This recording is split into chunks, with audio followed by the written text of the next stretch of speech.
Shalom, selamat sore, apa kabar? Senang bisa bersama-sama beribadah di sore hari ini. Sadar atau tidak, waktu berjalan begitu cepat. Ya, kita sudah ada di bulan ketiga 2024. Waktu nggak bisa diulangi, waktu nggak bisa disimpan, waktu mesti digunakan. Di banyak gereja, hiasan Natal masih bergantungan. Ya, tapi kita lihat tanggal 29 kita masuk dalam Jumat Agung. Dan berikutnya hari Minggunya kita masuk Paskah, kebangkitan Yesus. Biasanya kalau sudah begitu, gereja-gereja tertentu sudah bentuk panitia Natal. Banyak hal yang kita belum buat. Bahkan mungkin kredit pohon Natalnya belum lunas begitu. Ya, banyak kita suka kredit termasuk pohon Natal. Tapi Natal sudah mau datang kembali. Saya mau tantang kita. Udah waktunya mengutamakan yang terpenting. Amin.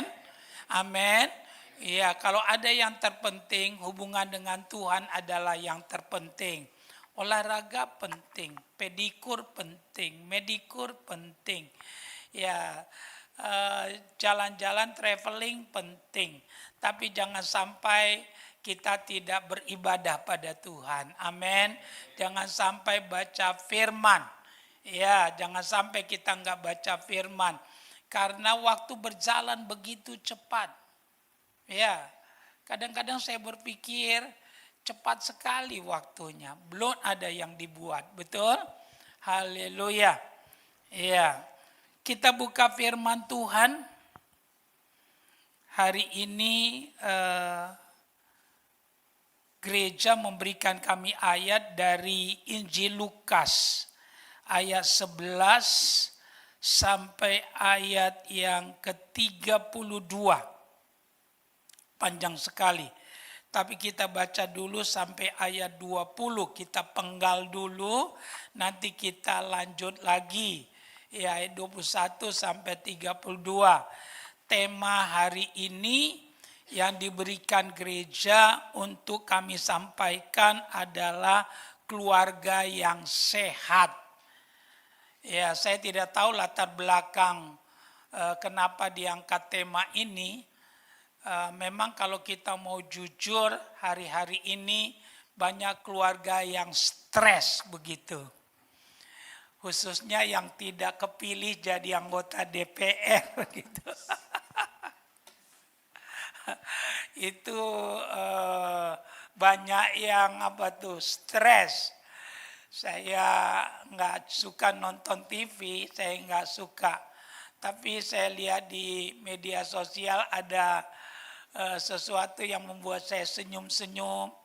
Ada orang udah jual rumah, jual tanah. Ya, nona-nona tuh masih muda juga.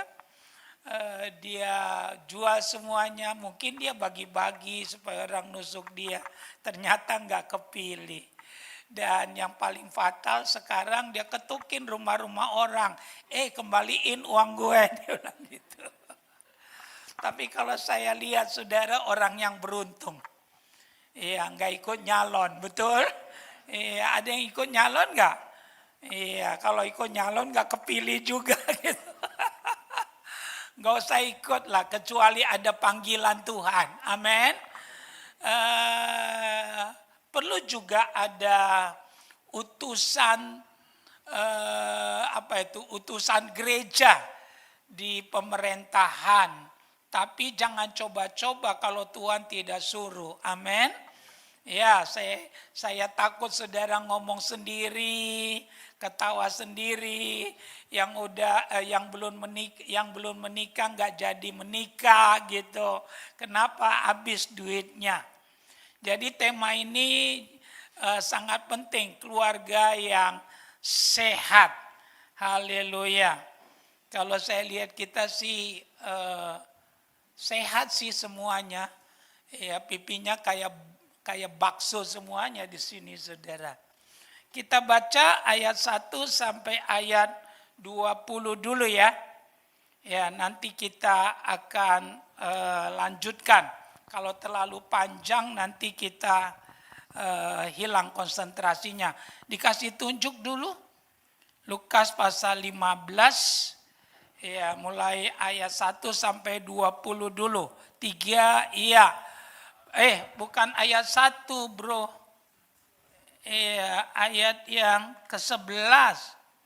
Tentang anak yang hilang. Kebanyakan dari 1. Ya, 3, iya. Yesus berkata lagi, ada seorang mempunyai 2 anak laki-laki. Kata yang bungsu kepada ayahnya, Bapa, berikanlah kepadaku bagian harta milik kita yang menjadi hakku. Lalu ayahnya membagi-bagikan harta kekayaan itu di antara mereka. Beberapa hari kemudian anak bungsu itu menjual seluruh bagiannya itu. Lalu pergi ke negeri yang jauh. Di sana ia memboroskan harta miliknya itu dengan hidup berfoya-foya. Setelah dihabiskannya semuanya, timbullah bencana kelaparan di dalam negeri itu dan ia pun mulai melarat. Lalu ia pergi dan bekerja pada seorang majikan di negeri itu. Orang itu menyuruhnya ke ladang untuk menjaga babinya. Lalu ia ingin mengisi perutnya dengan ampas yang menjadi makanan babi itu. Tetapi tidak seorang pun yang memberikannya kepadanya. Lalu ia menyadari keadaannya. Katanya, betapa banyak orang upahan Bapakku yang berlimpah-limpah makanannya. Tetapi aku di sini mati kelaparan. Aku akan bangkit dan pergi kepada Bapakku dan berkata kepadanya, Bapa, aku telah berdosa terhadap sorga dan terhadap Bapa. Aku tidak layak lagi disebut anak Bapa. Jadikanlah aku sebagai salah seorang upahan Bapa. Maka bangkitlah ia dan pergi kepada bapaknya. Ketika ia masih jauh, ayahnya telah melihatnya, lalu tergeraklah hatinya oleh belas kasihan. Ayahnya itu berlari mendapatkan dia, lalu merangkul dan mencium dia. Nanti kita lanjutkan pembacaan selanjutnya. Injil Lukas itu ditulis oleh Rasul Lukas. Rasul Lukas punya 2 kitab. Pertama Injil Lukas, yang kedua Kisah Para Rasul. Banyak orang salah, dia mengira Kisah Para Rasul ditulis oleh Paulus. Tidak. Memang Kisah Para Rasul banyak mengisahkan tentang pelayanan Paulus dan pelayanan Petrus. Tapi kalau kita mau jujur meneliti Alkitab, yang menulisnya adalah Lukas. Bacalah surat-surat daripada Paulus. Paulus pernah menulis 13 kali surat. Berapa kali surat?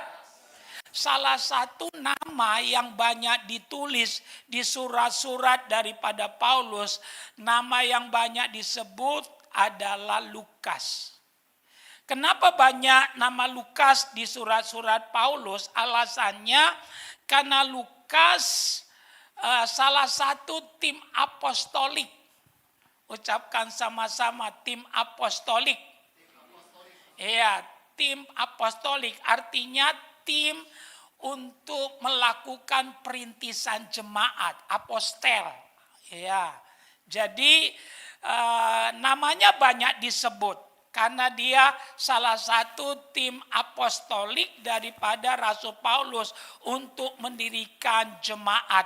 Karena Rasul Paulus banyak mendirikan gereja, jemaat. Haleluya. Salah satu tim yang membantunya adalah Lukas. Lukas itu hebat. Ya, kenapa saya berkata hebat? Karena apapun yang ada dalam hidupnya dia kontribusikan supaya pekerjaan Tuhan maju. Ya, bagi dia prinsipnya ya banyak jiwa yang dimenangkan. Soal nama itu enggak terlalu penting. Saya berpikir kalau orang Kristen pikirannya sehat seperti Paulus, seperti Lukas maksud saya, banyak jiwa yang kita bisa bawa kepada Yesus. Percaya atau tidak, sekarang banyak orang gila hormat gitu. Tapi Lukas tidak gila hormat. Mau dihormati mau enggak, ya padahal dia banyak menolong. Ya, surat-surat daripada Paulus banyak kali ditulis oleh Lukas. Tapi bagi dia itu enggak terlalu penting. Yang paling penting adalah pekerjaan Tuhan maju. Amin. Latar belakangnya dia seorang dokter. Ya, tapi sesudah dia bertobat, dia mempersembahkan hidupnya sepenuh waktu untuk Tuhan. Dia melayani Tuhan sampai akhir hidupnya. Dan Lukas satu-satunya orang yang bukan Yahudi yang dipakai Tuhan menulis Injil. Ya, dia orang Yunani. Bukan orang Yahudi, satu-satunya orang Yahudi yang dipakai oleh Tuhan menulis Injil. Dan itu kasih karunia yang luar biasa. Haleluya. Dia menulis Injil Lukas ini kurang lebih tahun 58 sesudah Kristus. Nah, kita mau lihat tema kita dari Lukas pasal 15 ini tentang keluarga yang sehat. Saya menemukan ada beberapa ciri keluarga yang sehat. Coba ditampilkan kembali ayat 11-nya. Ayat 11-nya terus naik. Ayat 12. Iya. Perhatikan ayat 12. Kata yang bungsu kepada ayahnya. Ya, saudara masih punya ayah? Halo? Masih punya ayah enggak? Iya, kalau masih punya sayangi ayahmu. Amin. Iya, saya pesan sayangi ayahmu. Kalau enggak punya ayah, nanti ketemu di sorga. Amin. Iya, puji Tuhan. Iya, kalau ayahmu tadinya belum percaya Yesus, ya nanti hati nuraninya yang menjadi hakim bagi dia. Gak usah pusingin, karena Tuhan hakim yang adil. Amin. Haleluya. Lihat, kata yang bungsu kepada ayahnya. Saudara dekat gak sama ayah? Halo? Dekat gak? Atau musuhan? Atau doain ayah biar mati dapat warisan. Kualat loh, gak boleh. Iya, saya dekat sama ayah saya. Saya diajarin main gitar sama ayah saya. Ayah saya pintar main gitar. Ya, kalau saya di kamar, dia pulang. Ya, pulang dari kantor. Walaupun saya nggak lihat, saya tahu ayah yang pulang. Saya nggak panggil ayah sih, panggil papi gitu. Ya, agak modern dikit gitu. Ya, papi gitu. Saya tahu papi pulang. Ya, kenapa saya tahu? Ada dua. Papi itu kalau buka pintu dan nutup pintu itu lain. Ya, lainnya apa? Sopan, tek, seret gitu, sopan gitu. Kalau kita nggak banting, brak gitu.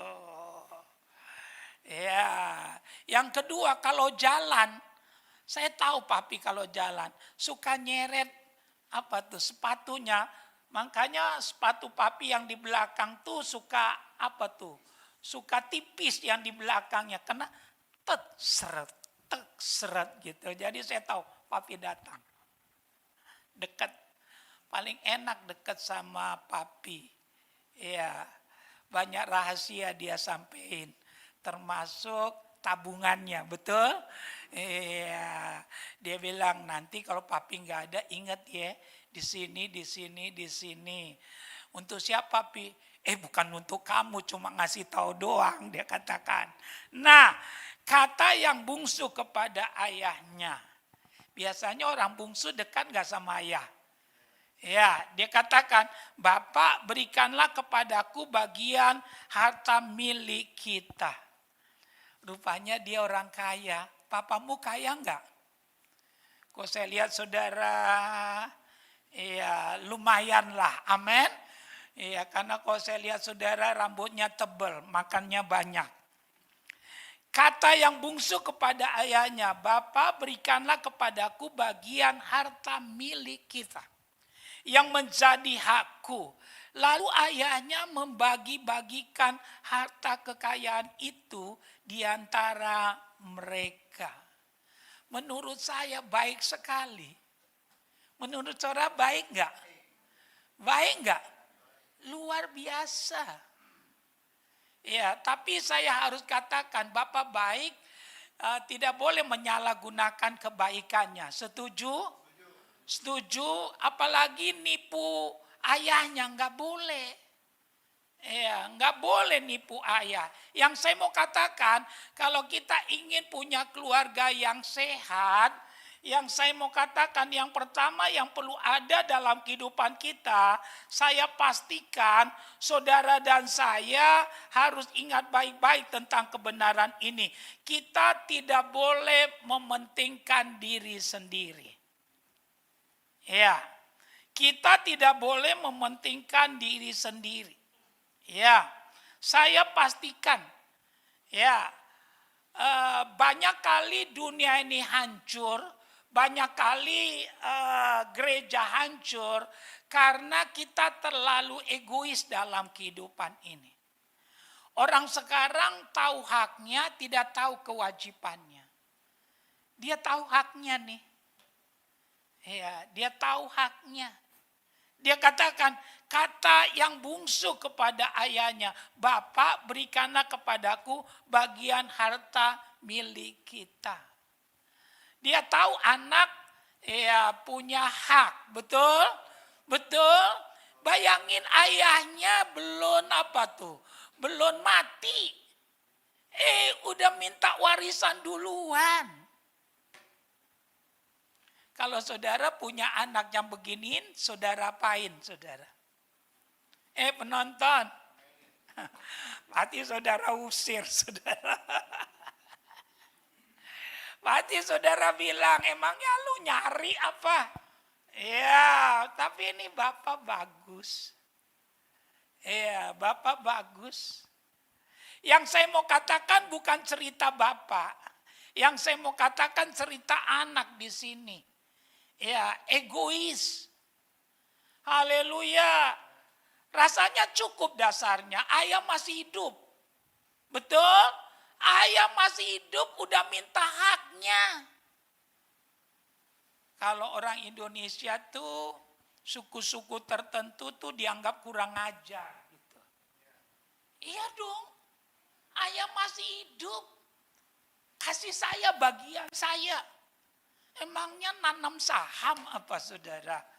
Ya, saya harus katakan dia minta ayahnya masih hidup. Egois. Saya pastikan di mana ada mementingkan diri sendiri, di situ ada kekacauan. Alkitab bilang begitu. Di mana ada mementingkan diri sendiri, di situ akan ada apa? Kekacauan.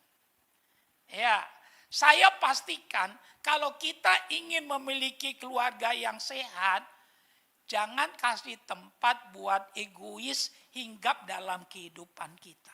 Bilang sama sebelahmu, jangan egois, bilang.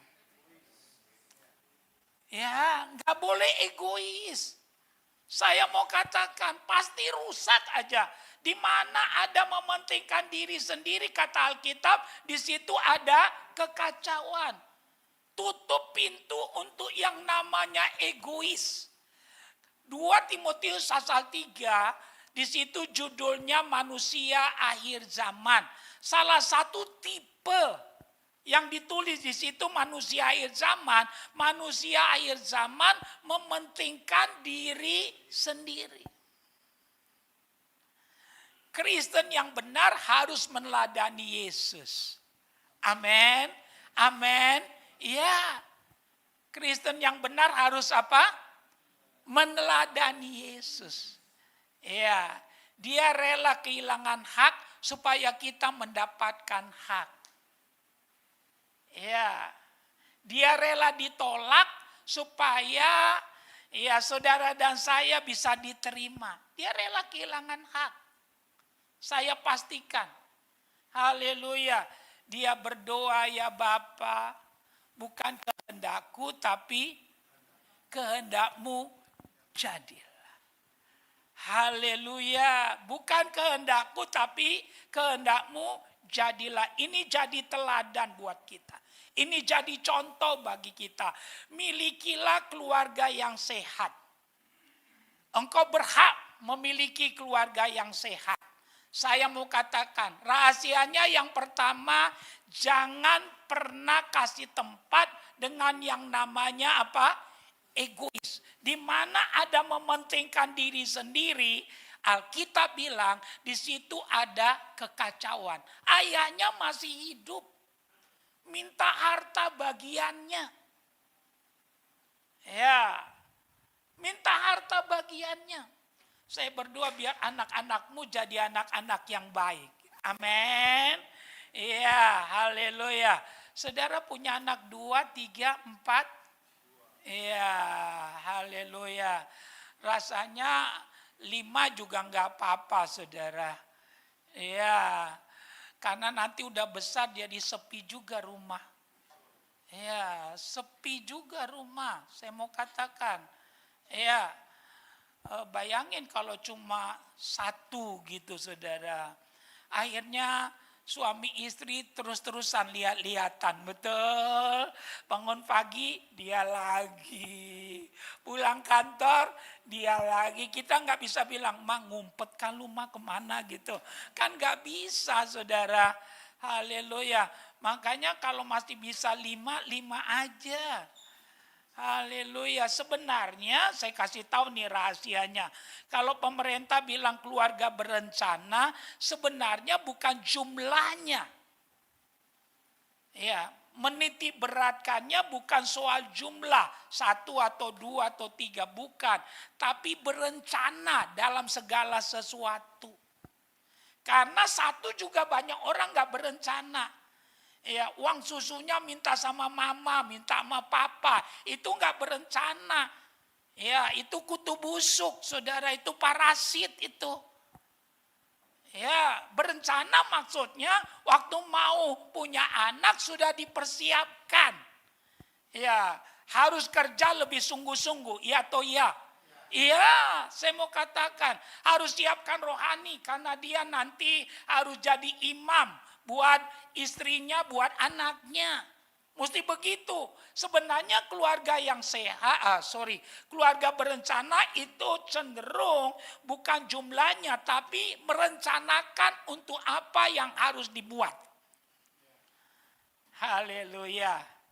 Saya waktu baca kisah ini berapa kali saya baca, karena saya harus meres otak dan doa. Ya, untuk menghubungkan temanya dengan ayatnya, saudara. Ya, yang buat sih nggak mikir, yang melakukan eksegesanya yang setengah mati, saudara. Gimana menghubungkannya? Karena nggak ada kata sehat satupun di dalamnya. Biasanya kami nih, saya kan ngajar homiletik. Saya dosen homiletik aja pusing, saudara.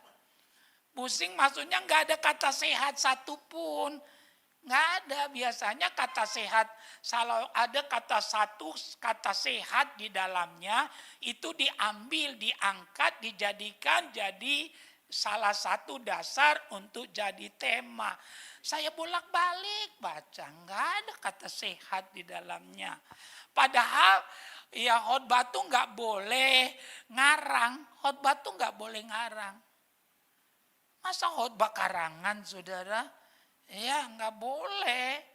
Ya nggak boleh, saudara. Kita nggak boleh ngarang. Kita menyampaikan pesan Tuhan. Tapi Tuhan baik, mencari mendapat. Mengetuk pintu akan dibukakan.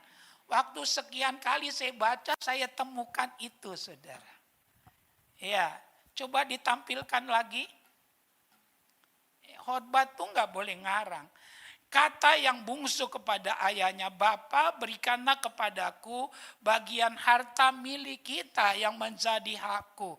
Lalu ayahnya membagi-bagikan harta kekayaan itu di antara mereka. Menurut saya anak ini ya sifatnya tidak baik. Ayahnya masih hidup, udah minta warisan, egois. Jadi kalau ingin memiliki keluarga yang sehat, jauhkan hidup kita dari egois. Jangan pernah mementingkan diri sendiri. Karena teladan kita siapa? Yesus tidak pernah mementingkan diri sendiri. Bahkan saya mendorong kita, mengalah bukan berarti kalah. Banyaklah mengalah. Saudara akan dipenuhi damai sejahtera dalam kehidupan ini. Banyak mengalah. Saya harus katakan, dikala itu ada dalam keluarga kita, kita akan berdampak nama Tuhan dipermuliakan. Amin. Iya, haleluya. Selanjutnya. Ayat yang ke-13, berapa hari kemudian anak bungsu itu menjual seluruh bagiannya itu, lalu pergi ke negeri yang jauh, di sana memboroskan harta miliknya itu dengan hidup berfoya-foya. Ya, saya ingin katakan keluarga yang sehat adalah keluarga yang tidak berfoya-foya. Tahu berfoya-foya, menggunakan hartanya tidak pada hal yang penting, tidak pada hal yang utama. Saya mau katakan, nggak boleh berfoya-foya. Saya harus katakan, kikir memang nggak boleh juga, tapi berfoya-foya nggak boleh. Saya harus katakan, haleluya, berfoya-foya itu nggak boleh. Orang sekarang cenderung hidup berfoya-foya. Ya, orang tua zaman dulu kalau dia datang ke rumah cucunya suka bilang sama cucunya, jangan buang-buang makanan ya. Ya, jangan buang-buang nasi ya, gitu. Saudara masih ngalami itu? Ya, Oma masih bilang jangan buang nasi gitu. Ya, kenapa mereka bilang jangan buang nasi? Karena orang yang pernah lapar dia akan menghargai makanan. Ya, mereka akan bilang kita lari ke hutan karena dikejar sama musuh gitu, susah makan gitu. Orang yang pernah susah akan tahu bersyukur. Orang yang pernah lapar akan menghargai makanan. Haleluya. Saya pesan dari mimbar ini. Saya pesan buat kita, jangan suka berfoya-foya. Ya, saya mau katakan, jangan suka berfoya-foya. Coba ikutin apa yang saya katakan. Kebiasaan saya, masa depan saya. Yang keras. Ya. Kebiasaanmu, masa depanmu. Haleluya. Kalau engkau hari ini berfoya-foya terus, hidup boros gak menentu, saya pastikan suram masa depanmu. Karena kebiasaan kita masa depan kita. Banyak orang Kristen saudara penyakitan. Banyak orang Kristen saudara susah. Percaya atau tidak, ya itu terjadi bukan seperti membalikan tangan. Haleluya. Dalam hidup ini ada hukum tabur tuai. Kebiasaanmu masa depanmu. Oleh karena itu perhatikan kebiasaan kita hari-hari ini. Amin. Amin. Ya, perhatikan kebiasaan kita. Kalau kebiasaanmu contohnya suka doa, suka ibadah, mengutamakan Tuhan, melayani, Tuhan pasti genapkan firman-Nya, hari depan yang penuh harapan bagi kita. Tapi kalau kita poya-poya, iya siang kita buat malam, malam kita buat siang, saudara. Saya harus katakan tiap hari dugem begini, saudara. Saya ingatkan kita, suram masa depanmu. Ya, saya harus ingatkan kita, hidup foya-foya itu bukan hidup Kristiani yang benar. Haleluya, nggak boleh orang Kristen foya-foya. Tidak boleh. Karena Alkitab katakan jangan ikuti dunia. Karena dunia akan lenyap dengan segala keinginannya. Tapi orang yang melakukan kehendak Allah akan hidup untuk selama-lamanya. Jadi kalau kita ingin rumah tangga kita yang sehat, kita punya keluarga sehat, ingat ini. Yang pertama tidak boleh apa? Egois. Yang kedua tidak boleh foya-foya. Ya, harus bisa menguasai diri. Kalau kita mau begitu, saya terlalu percaya nama Tuhan akan dipermuliakan. Percaya atau tidak, ya dalam hidup ini nggak ada yang cukup. Tidak ada yang apa? Cukup. Ya, tidak ada yang cukup, percaya atau tidak. Orang bilang kalau saya gajinya 18 juta, 20 juta, 30 juta akan cukup, saya akan bahagia. Belum tentu. Ya, makin kita banyak duitnya, kebutuhan kita makin apa? Makin banyak juga. Rahasianya saudara adalah hubunganmu dengan Tuhan. Dikala engkau intim dengan Tuhan, ada rasa puas dalam hidup kita. Dunia tidak akan pernah memberikan kita kepuasan. Tapi hanya dekat dengan Allah, saudara bisa puas. Saudara bisa bahagia. Kita bisa tenang dalam menjalani kehidupan ini. Miliki keluarga yang sehat. Ya, di tengah-tengah banyaknya keluarga hancur-hancuran hari-hari ini. Saya pastikan jangan egois, jangan foya-foya. Bersyukur berpadan dengan apa yang ada. Ya, bersyukur berpadan dengan apa yang ada. Kalau kita tahu begini, ya saya percaya kita akan menjadi berkat dan kesaksian di tengah-tengah dunia yang hari-hari ini sedang menuju kepada kebinasaan. Selanjutnya, coba kita baca sama-sama ayat 14:3. Ya. Setelah dihabiskannya semuanya, timbullah bencana kelaparan di dalam negeri itu, dan ia pun mulai melarat. Selanjutnya, lalu ia pergi bekerja pada seorang majikan di negeri itu. Orang itu menyuruhnya ke ladang untuk menjaga babinya. Terus, lalu ia ingin mengisi perutnya dengan ampas yang menjadi makanan babi itu, tetapi tidak seorang pun memberikannya kepadanya. Lihat saya, dosa merendahkan derajat manusia. Ya. Ucapkan sama-sama, dosa merendahkan derajat manusia. Sekali lagi, dosa merendahkan derajat manusia. Hati-hati saudara, saya ingatkan kita.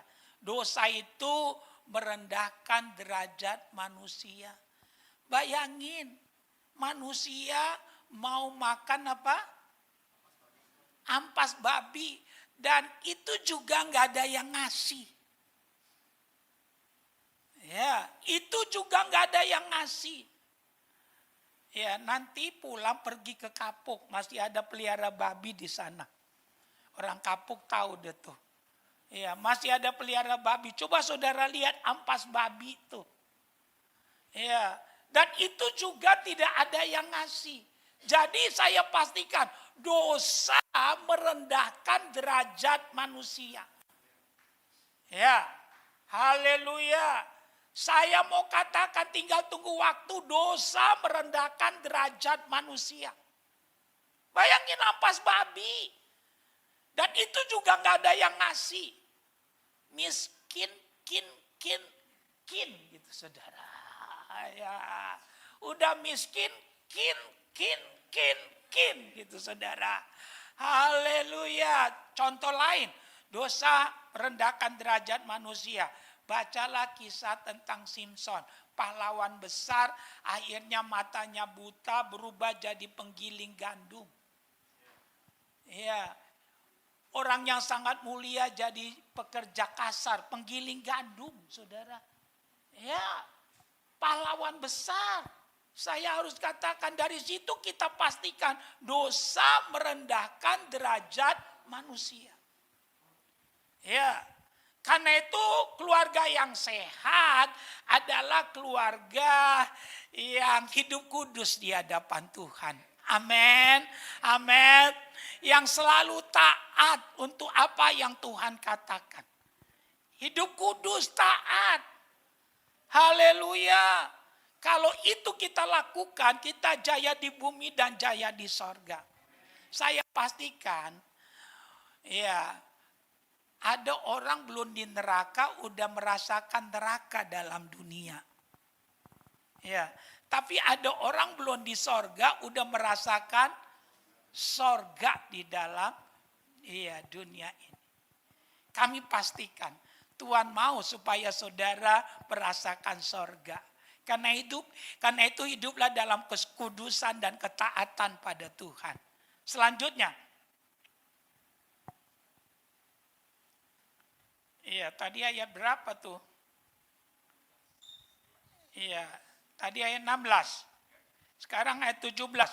Lalu ia menyadari keadaannya. Katanya betapa banyak orang upahan Bapakku yang berlimpah-limpah makanannya. Tetapi aku di sini mati kelaparan. Selanjutnya aku akan bangkit dan pergi kepada Bapa dan berkata kepadanya, Bapa, aku telah berdosa terhadap sorga dan terhadap Bapa. Selanjutnya aku tidak layak lagi disebut anak Bapa.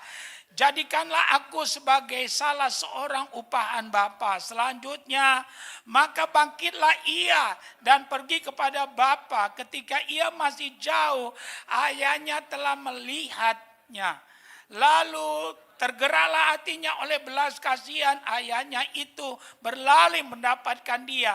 Lalu merangkul dan mencium dia. Ya, keluarga yang sehat adalah keluarga yang hidup dalam pengampunan.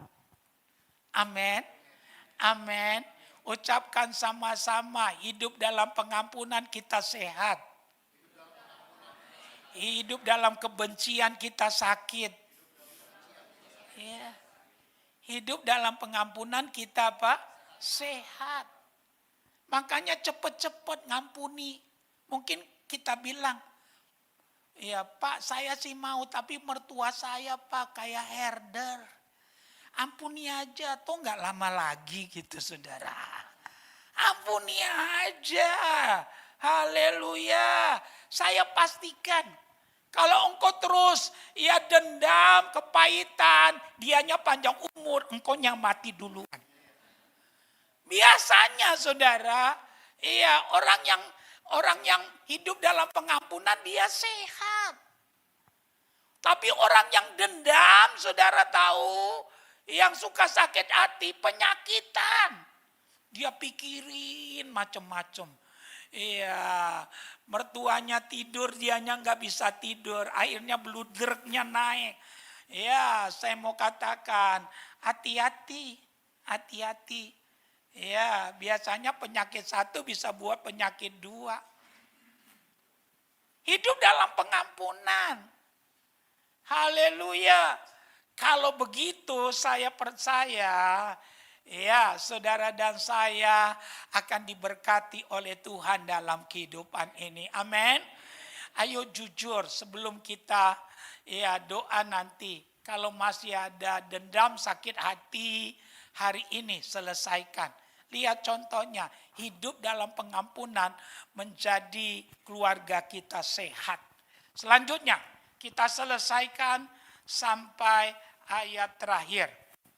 Ayo, ayat 21 sampai ayat 32. Kita baca sama-sama, 3 ya.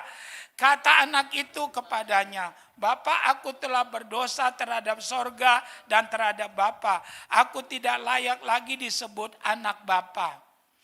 Tetapi ayah itu berkata kepadanya, hamba-hambanya, lekaslah bawa kemari jubah yang terbaik, pakailah itu kepadanya, dan kenakanlah cincin pada jarinya dan sepatu pada kakinya. Selanjutnya, dan ambillah anak lembu tambun itu, sembelilah dia dan marilah kita makan dan bersuka cita. Sebab anakku ini telah mati dan menjadi hidup kembali. Ia telah hilang dan didapati kembali. Maka mulailah mereka bersukaria. Selanjutnya, tetapi anak sulung yang berada di ladang, dan ketika ia pulang dan dekat ke rumah, ia mendengar bunyi seruling dan nyanyian tari-tarian. Lalu ia memanggil salah seorang hamba dan bertanya kepadanya, apa arti semuanya itu? Jawab hamba itu, adikmu telah kembali dan ayahmu telah menyembelih anak lembu tambun karena ia mendapatnya kembali dengan sehat. Maka marahlah anak sulung itu dan ia tidak mau masuk. Ayahnya keluar dan berbicara dengan dia. Tetapi ia menjawab ayahnya, katanya, telah bertahun-tahun aku melayani Bapa dan belum pernah aku melanggar perintah Bapa. Tetapi kepadaku belum pernah Bapa memberikan seekor anak kambing untuk bersukacita dengan sahabat-sahabatku. Tetapi baru saja datang anak bapa yang telah memboroskan harta kekayaan bapa bersama-sama dengan pelacur-pelacur. Maka bapa menyembelih anak lembu tambun itu untuk dia. Kata ayah kepadanya, anakku, engkau selalu bersama-sama dengan aku, dan segala kepunyaanku adalah kepunyaanmu. Kita patut bersukacita dan gembira karena adikmu telah mati menjadi hidup. Ia telah hilang dan didapati kembali. Haleluya. Saya harus katakan, ya, kalau kita ingin keluarga kita sehat, perlu ada komunikasi dalam keluarga.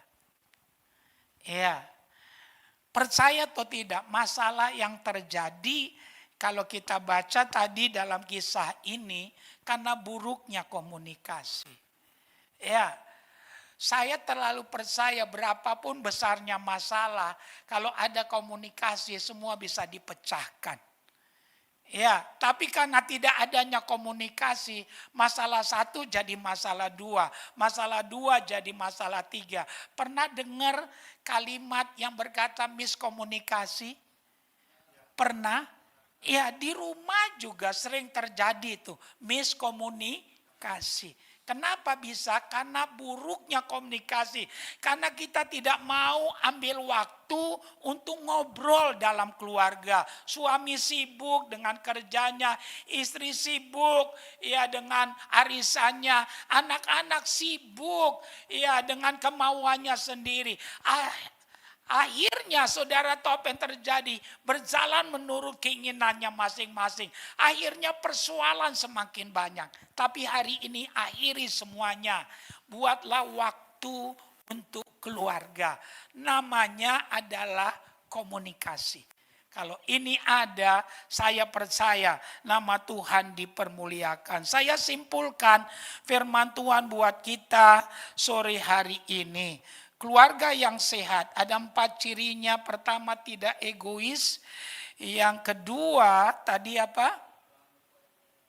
Yang kedua tadi apa? Iya, jangan berfoya-foya. Yang ketiga apa? Hidup dalam pengampunan. Dan yang terakhir, harus memiliki komunikasi. Bersama Yesus kita bisa. Haleluya. Amin. Tepuk tangan buat Tuhan.